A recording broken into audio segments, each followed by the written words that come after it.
How big of a role will LA Kings defenseman Brandt Clarke get to play this season? We'll talk about that and more on this edition of Locked On LA Kings.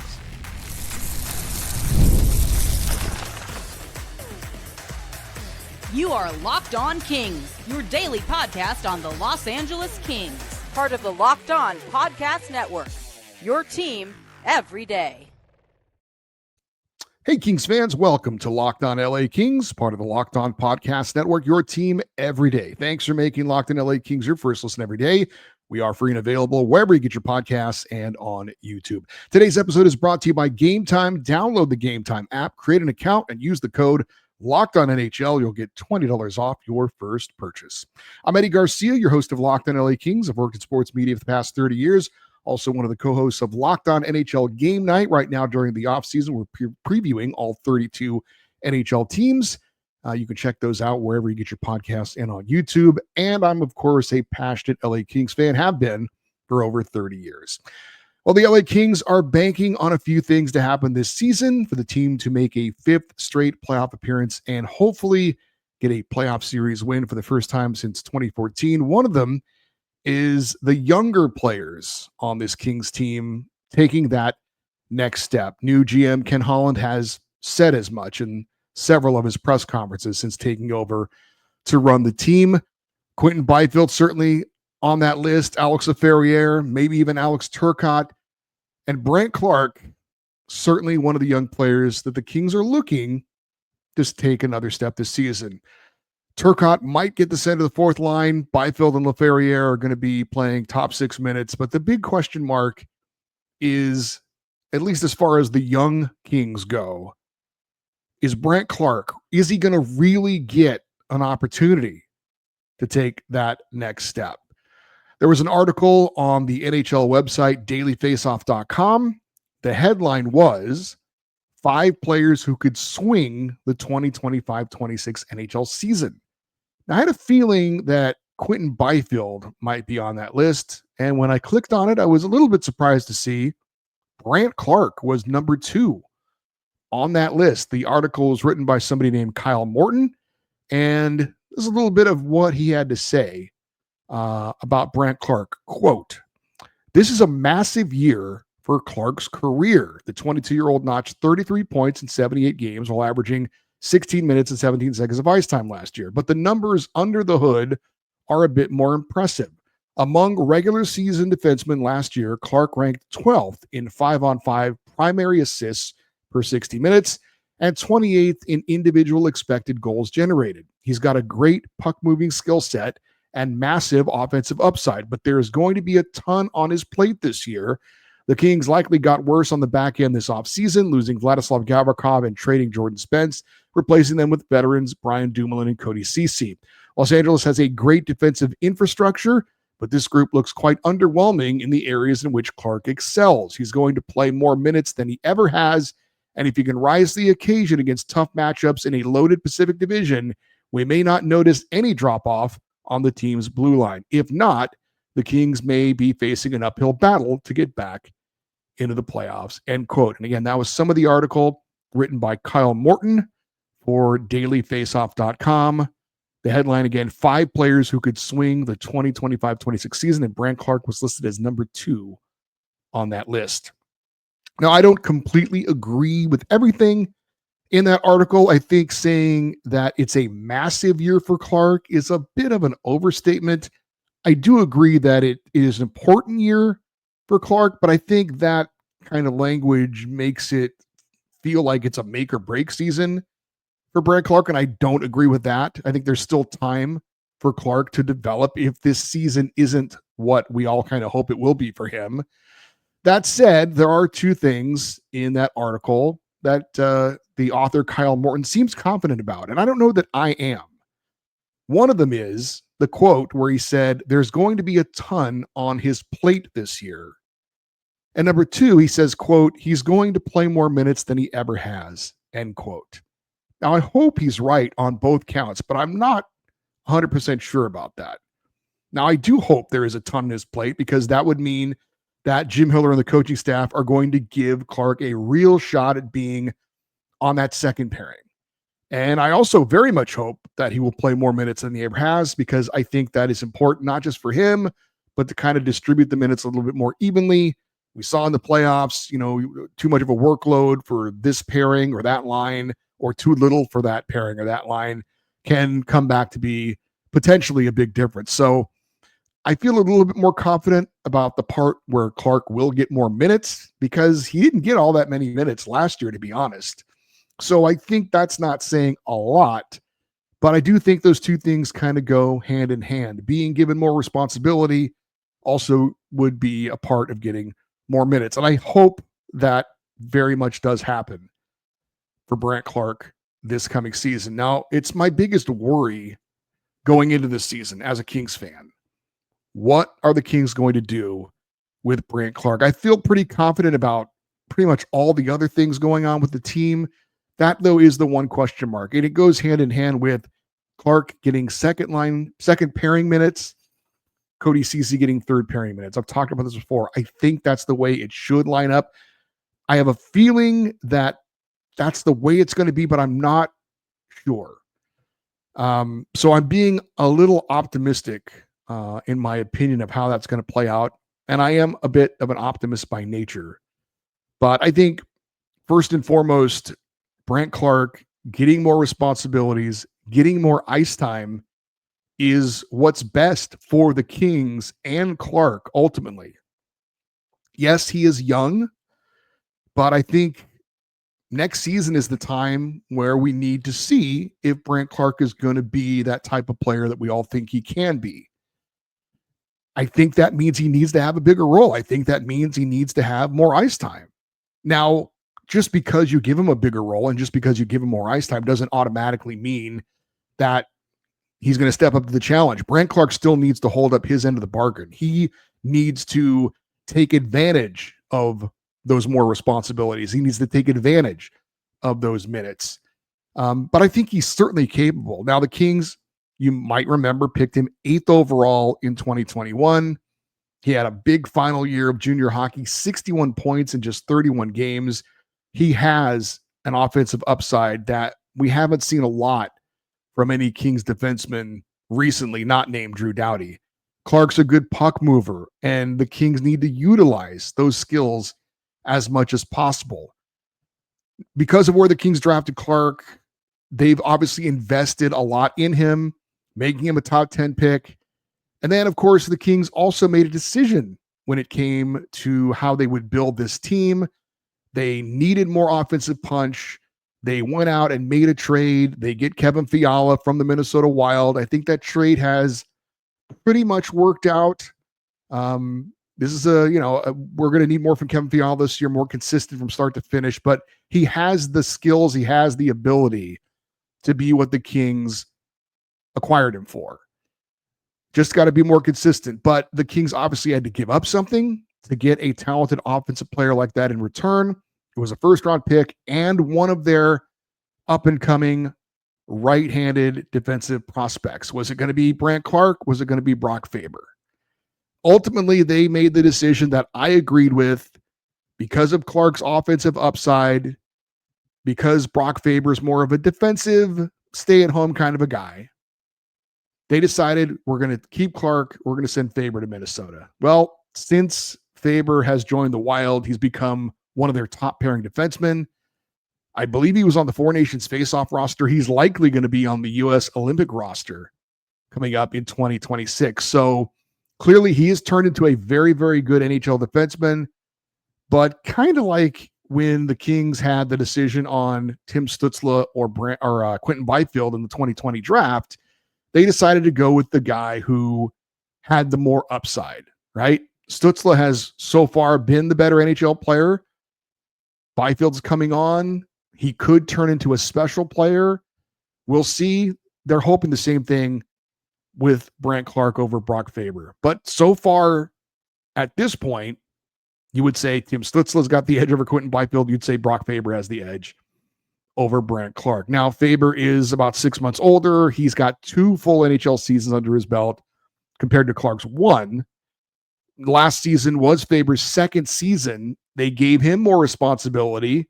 They gave him more ice time, and he handled it well. Now, hopefully, that timeline can hold up for Brandt Clarke as well, going into his second full NHL season. Now, Clarke last year led the Kings as far as their defensemen in both points and assists, and he was sixth in ice time. So, again, putting up the numbers that he did with the ice time he was getting, I think is a positive sign. But he was asked by Jim Hiller and the coaching staff to prove to them that he could be an NHL caliber defenseman in terms of his defensive play. They knew what he could do offensively. He needed to prove to them what he could do defensively. I think he answered those questions well enough last year. Is Brandt Clarke ever going to be a Norris Trophy finalist? Probably not. But, in terms of his defensive play, I think it's good enough. Where he's always going to be special or different is with his offensive end. So now that he's proven to the coaching staff last year, at least well enough that he can get the job done on the defensive side of things at the NHL level, I think it's now their turn to show him more freedom, to take the leash off him, to allow him to show those talents and those tools that made him a top 10 pick, that, the Kings are banking on, where he will be that special player, where he has that upside, and that's skating with the puck, setting up teammates, making things happen offensively. So that Daily Faceoff article mentioned he had 16 minutes and 17 seconds of ice time last year. Jordan Spence had more ice time last year than Brandt Clarke did. Clarke was sixth amongst the defensemen in terms of ice time. So that needs to change this season. I've talked about it before. I think Drew Doughty's minutes need to be decreased. Brandt Clarke's need to be increased. Yes, the Kings brought in veteran defenseman Cody Ceci. Yes, they're paying him $4.5 million per season. But if the Kings claim that Clarke needs to take the step forward, he has to be able to do it playing second pairing minutes. I don't think it's fair to ask him to take this big step forward playing on the third pairing and not being in key situations. So yes, Cody Ceci will be a very expensive third pairing defenseman. Maybe he's an insurance policy if things don't work out with Brandt Clarke, but Clarke needs to get that opportunity. Like I said, I don't think it's a make or break season for Brandt Clarke, but I do think it's a very important season to show what he can really do. And I think he needs to get the chance to show what he can do. I mean, like 50, 60 games for Brandt Clarke playing on that second pairing. And there will be mistakes and there probably will be growing pains, but you need to stick with it. You need to show confidence in him, show faith that you believe in him. And ultimately, hopefully, it will pay off, not only in the playoffs this coming season, but down the road as well. There are some reasons to be optimistic Clarke will get the chance that we all would like him to get. We'll talk about that next here on Locked On LA Kings, your team every day. College football is back, and honestly, there is nothing better than the energy of tailgates and being in the stands with your fellow fans. The only downside, trying to get tickets, endless keys, hidden fees, and prices that jump at checkout. That is why I use Gametime. Gametime has a great app that gives the advantage back to the fans. It's the easiest way to score last-minute tickets at the best prices with no surprise fees. What you see is what you get. I pull up the Gametime app, make a couple of taps, and there you go. College football games as low as $25 right now, $24 for the USC home opener on August the 30th. The app is super simple. I could even see the exact view from my seat before I buy. Honestly, it's the fastest, cheaper, and less stressful way to buy tickets for college football. So take the guesswork out of buying tickets with Gametime. Download the Gametime app, create an account, and use the code LOCKEDONNHL. You'll get $20 off your first purchase. Terms apply again. That's the promo code LOCKEDONNHL for $20 off. Swipe, tap, ticket, go. Download Gametime today.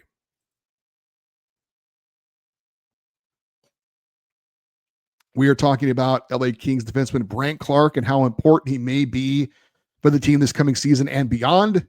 I mentioned earlier that Clarke was prominently mentioned in an article this past week on dailyfaceoff.com. Also, friend of the show, Zach Dooley, the Kings Insider, LAKingsInsider.com, also posted a story about Clarke titled, quote, "With big expectations comes a big challenge, and Kings defenseman Brandt Clarke couldn't be more excited for the chance to meet it, end quote. That's quite the headline, by the way.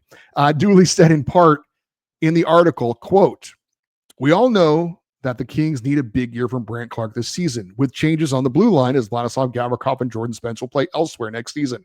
Clarke's importance to the team this season shouldn't need all that much explanation. Ken Holland on numerous occasions has spoken about his belief in Clarke and his desire for Clarke to play a larger role this season. We should all want that, but I can see why on the surface there might be hesitation about whether or not it will actually come into fruition in ways that don't really concern Clarke. Ultimately, the usage comes down to coaching decisions, which will have a variety of factors involved. It was often wondered if player and coach were on the same page at times last season. For those wondering now, it certainly seems to be. Clarke said he's been in constant communication with Kings head coach Jim Hiller and assistant coach J.D. Smith throughout the summer, with Hiller specifically expressing a lot of proactive excitement about the season to come." End quote. So again, that was from Zach Dooley, one of his most recent articles talking about Brandt Clarke for this coming season. And I will say all that sounds very encouraging. It does make me hopeful that Clarke is going to get the opportunity he needs. I'm also hopeful, again, that Jim Hiller and his staff will give him the time on the ice, in the lineup, so he can show what an important player he can be. And we're not talking about a week or two or a month. I think it needs to be multiple months. And if it doesn't seem to be working after they feel like they've kind of stuck with him, then you can always fall back on Cody Ceci and move him up from the third pairing. He's been there, done that. It's not going to be any kind of a transition for him. Yes, it would be a bit of a demotion for Brandt Clarke, but like I said, I don't think this is a make or break season for him. I think there's still time, but I also think it is the time to give him the opportunity to show if he can do it or not. Now, Zach Dooley said that Brandt Clarke is excited for the opportunity. I'm sure that's true. One thing Brandt Clarke doesn't seem to be lacking is confidence in himself and his abilities, maybe even a little bit of arrogance. I don't think that's a bad thing at all. I think you need to have a certain level of confidence, certainly, to be a professional athlete. Also seems like going into training camp that Clarke and the coaching staff are on the same page, and I think that's a encouraging first step. Now, the second step is for Clarke to play up to the expectations. But again, even if he doesn't start on fire, even if there are bumps in the road, do not panic, stay the course, have him learn from what's going on. And I think eventually we'll see what we want to see from Brandt Clarke as the season goes along. The worry, though, is that maybe if Clarke does struggle a bit, if maybe the team does as well early on, we know what the expectations are for the Kings this year. We know why Ken Holland was brought in as GM. Head coach Jim Hiller could put Brandt Clarke on a short leash if he isn't playing up to expectations, if the team isn't doing well. And look, I don't know what the leash is for Jim Hiller, but we know that Ken Holland didn't hire him. We know what happened in the playoffs. It seems like, I'm not saying they're looking for any kind of first excuse to make a coaching change, but if things don't start to go well, how does that affect the way Jim Hiller coaches? How does that affect the way he puts the lineup out there? So again, even if things don't start off the way we all hope that they do, I still think it's important for them to stick with Brandt Clarke on that second pairing and work through it.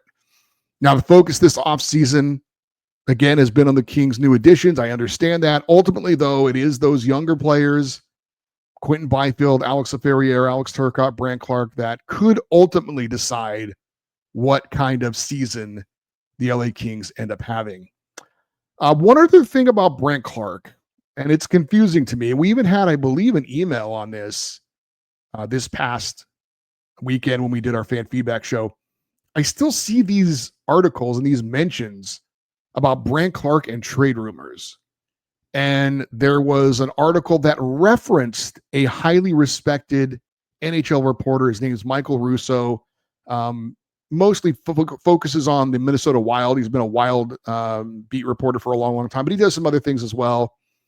And according to an article, they claimed that Michael Russo either said in an interview or had put it out there somewhere that the Kings had kicked the tires on trading Brandt Clarke this offseason. Now, I didn't find the actual quote anywhere. I went to his X feed and scrolled through it. I didn't see anything. So I'm not saying he didn't say it, although I can't find any direct evidence that he did. But as I said, Michael Russo knows his stuff. If he, in fact, did say that or report that, I tend to believe he knows what he's talking about. But while I might believe that that's out there, I don't understand why it would be.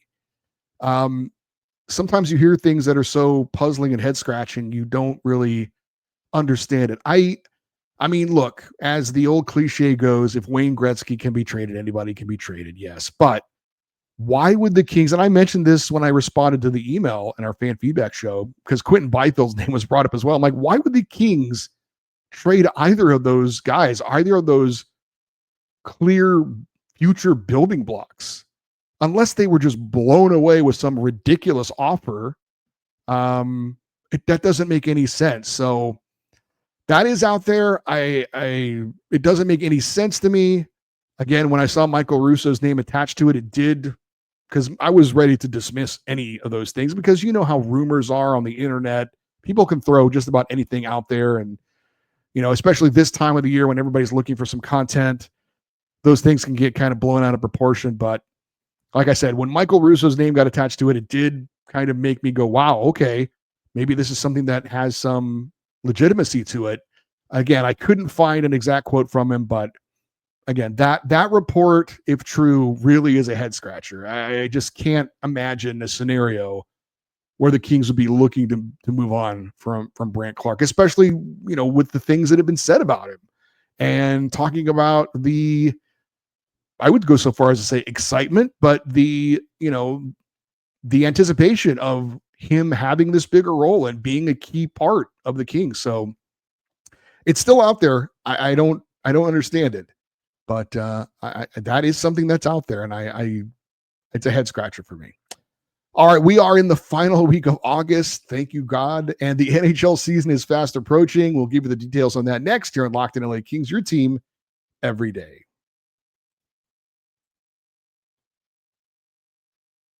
We have an important request. Locked On wants to hear from you. We are putting together a survey to learn more about our listeners and make your favorite podcast even better.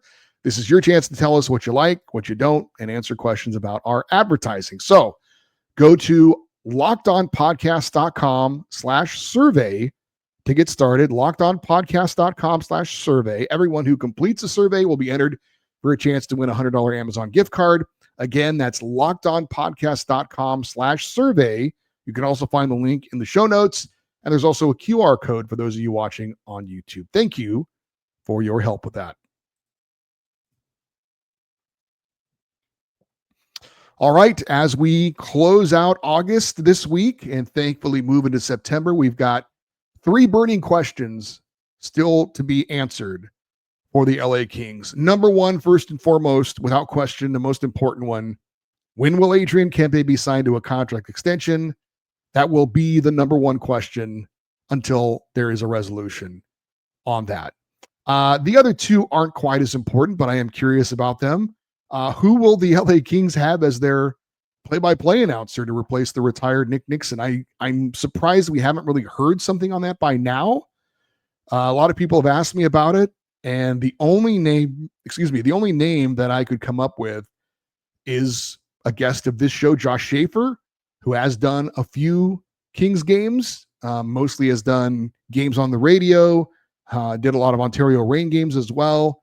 That's the obvious choice. I don't know who else it would be. I really have no other idea who it might be. So that's the only name I can think of, and we'll see if that happens or not. But I'm curious to see if and when, not if, but when and who will be the next voice of the LA Kings. And number 3 is a little bit more personal to me because I am a jersey nerd. Will the Kings have a new third or alternate jersey this season? If so, what's it going to look like? So those are 3 key questions for the Kings. One of them is a huge one, Adrian Kempe. The other one is pretty important, who's going to be the voice of the Kings. And then the third one, will we get a jersey, an alternate jersey that the Kings will wear, and we could purchase this year, at least those of us like to throw our money away on things like that. Just some other news and notes. Earlier today on Tuesday, Drew Doughty and Quentin Byfield were in Calgary for the first 3 days of orientation camp for the Canadian Olympic team. They're just meetings, like team building stuff, from what I understand. There's no skating, there's no training going on. As I've said before, I think this is an awesome experience for Quentin Byfield. For Drew Doughty, been there, done that. He's probably goofing around up there. But I don't know that either of them are likely to be on the Canadian Olympic team, but we'll see. They're both there representing the LA Kings. We are 18 days away from the Golden State rookie face-off, September 13th and 14th in Irvine. Kings rookies face the Sharks rookies on Saturday, the 13th at 1 p.m. Ducks rookies take on the Kings rookies on the 14th, also at 1 p.m. Those games will be streamed on lakings.com. We are 28 days away from the Kings preseason opener, the first of 7 preseason games. That's September 23rd in Las Vegas. 42 days away from the Kings season opener at home against the Colorado Avalanche. So it's time to start kind of looking at it.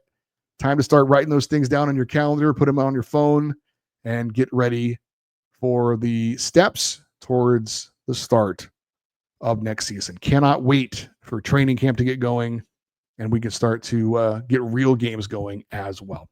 That will do it for today's show for your everydayers, those of you that listen and watch Locked On LA Kings every day. Of course, we'll have our Friday fan feedback show as always. Feel free to chime in with your thoughts on Brandt Clarke and what his role could be for this upcoming season. If you want to get an email in for that, lockedoneddie@gmail.com is the email address. You're always welcome to post your thoughts if you're watching on YouTube in the comment section. And stay connected with the show on social media, X, Twitter, Instagram, TikTok. We are at Locked On LA Kings. I'm Eddie Garcia. Thank you, as always, for listening and watching Locked On LA Kings, part of the Locked On Podcast Network. Your team every day. Have a great rest of your day. We'll talk to you next time. And as always, go Kings, go.